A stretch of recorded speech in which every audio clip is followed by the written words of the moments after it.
అయోధ్య రామాలయం విరాళాల ఆరోపణలు సిట్ విచారణ నేపథ్యంలో ఆర్థిక వివరాలను శ్రీరామ జన్మభూమి తీర్థక్షేత్ర ట్రస్ట్ బహిర్గతం చేసింది.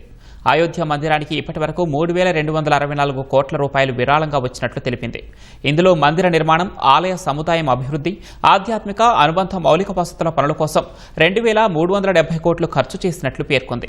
ఆలయ నిర్వహణ, పరిపాలనా వ్యయాలు, భక్తులకు కల్పించే సౌకర్యాలు, నిత్య పూజలు, ఆధ్యాత్మిక కార్యక్రమాలు, ఇతర నిర్వహణల కోసం 391 కోట్లు ఉపయోగించినట్లు వివరించింది. ఇప్పటి వరకు మొత్తం 2,761 కోట్లు ఖర్చు కాగా మిగిలిన నిధులు ఆలయ భవిష్యత్తు, ప్రస్తుతం కొనసాగుతున్న ఇతర పనుల కోసం ట్రస్ట్ వద్దే భద్రంగా ఉన్నాయని స్పష్టం చేసింది.